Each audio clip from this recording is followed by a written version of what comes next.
Hello everyone, welcome back to my channel. तो आप में से बहुत सारे लोगों ने कमेंट करके पूछा था कि how to know whether you are selected और नॉट। ठीक है, तो ये वीडियो उसी पे होने वाला है। तो सबसे पहली बात तो ये कि आपका जो डेमो और इंटरव्यू होता है वो 2 फेज में चल रहा है। सबसे पहले जो आपका डेमो और इंटरव्यू लेंगे वो आपके स्कूल में, मतलब आपको स्कूल में वहाँ के टीचर्स लेंगे। ठीक है, वो इंटरनल डेमो इंटरव्यू हुआ। नेक्स्ट एक और डेमो इंटरव्यू होता है जो कि एक्सटर्नल लेते हैं, यानी कि दिल्ली से पैनल आती है और वहाँ पे प्रिंसिपल लोग बैठते हैं, है ना। तो अगर आपका डेमो और इंटरव्यू हुआ, वहाँ पे प्रिंसिपल बैठे हुए होंगे। ठीक है, जैसे सपोज आज आपका एक हुआ, कल ही आपका एक्सटर्नल भी हो गया। ठीक है, या फिर कभी कभी होता है कि आज आपका डेमो इंटरव्यू हुआ, उसके बाद आपका आराम से डेट आएगा और फिर उसके बाद आपका एक्सटर्नल इंटरव्यू होगा। ठीक है, तो जो फाइनल इंटरव्यू आपका होगा ना, जहाँ पे दिल्ली से पैनल आएगी और सारे स्कूल के प्रिंसिपल, मतलब जो भी उस जोन के प्रिंसिपल है वो बैठे हुए रहेंगे। तो आपको वहाँ पे क्या करना है ना कि वहाँ पे वो लोग आपसे पूछेंगे कि आप अपना पुराना स्कूल क्यों छोड़ रहे हो, आपको डीएवी में क्यों काम करना है। ठीक है, आपका उस स्कूल में कितना सैलरी था, हाँ, आपको इस स्कूल में कितना सैलरी चाहिए, आपका सैलरी एक्सपेक्टेशन क्या है। फिर ये सारी चीज़ें जब आप तय कर लोगे, उसके बाद आपको या तो सेम डे भी बताया जा सकता है कि आपको सेलेक्ट कर लिया गया है, आपको इतना सैलरी हम देंगे, क्या आप हमारे साथ ज्वाइन करना चाहोगे। अगर हाँ तो आप ज्वाइन कर सकते हो। ठीक है, और अगर नहीं तब फिर वो आप पे कम्प्लीटली है। या फिर ऐसा भी हो सकता है कि वो लोग आपको उस समय रिजल्ट नहीं बताएं और जब डीएवी में वैकेंसी आए, यानी कि कोई टीचर बीच में छोड़ दे या फिर जब भी डीएवी में वैकेंसी आए उस वक्त भी वो आपको कॉल करके इनवाइट कर सकते हैं। ठीक है, तो ये है वहाँ का प्रोसेस।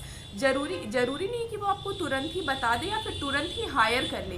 तो ये एक्सपेक्टेशन नहीं लगाना है कि तुरंत में हायर कर ले, और ऐसा भी हो सकता है कि इंतजार करे वो लोग वैकेंसी आने का। ठीक है, अब जब आप बायोडेटा फॉर्म भर रहे होते हो ना, उसी वक्त आपको वहाँ पे लिखना होता है कि आप कब से ज्वाइन करना चाहते हो। ठीक है, तो आप ऐसा मत सोचना कि आपने वहाँ पे जून डाल दिया तो आपको जून से वो लोग हायर कर लेंगे, नहीं, वो कम्प्लीटली उनकी वैकेंसी पे डिपेंड करती है। वहाँ पे जितने भी जोन के प्रिंसिपल है वो सारे लोग होंगे और उनमें से जिस भी प्रिंसिपल को नीड होगा और उनको लगेगा कि नहीं, उनके अकॉर्डिंग आप सही टीचर हो, तो वो आपको अपने स्कूल के लिए बोलेंगे कि हम इतनी सैलरी देंगे, क्या आप इस स्कूल में हमारे साथ काम करना चाहोगे।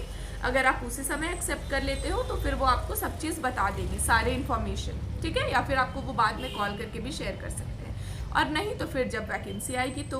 और आप में से बहुत सारे लोग होंगे ना जो कंफ्यूज होंगे कि हमने तो डेमो इंटरव्यू आकर के दिया पर अभी तक वैसा कोई भी आपको ना कॉल आया ना ईमेल आया है। तो इसके लिए आपको वेट करना होगा, है ना, क्योंकि ऐसा हो सकता है कि आपका अभी इंटरनल इंटरव्यू हुआ है और एक फाइनल इंटरव्यू बचा हुआ है जहाँ पे सारे स्कूल के प्रिंसिपल आएंगे और वो आपसे सैलरी रिगार्डिंग बातें करेंगे। ठीक है, तो इसमें आपको कंफ्यूज नहीं करना है। और बहुत से लोग ऐसे होंगे जिनका फाइनल इंटरव्यू हो गया होगा, प्रिंसिपल के साथ बातें हो गई होगी। ठीक है, क्योंकि उनको रिजल्ट, मतलब उनको पता चल गया होगा। तो ये था आज का वीडियो।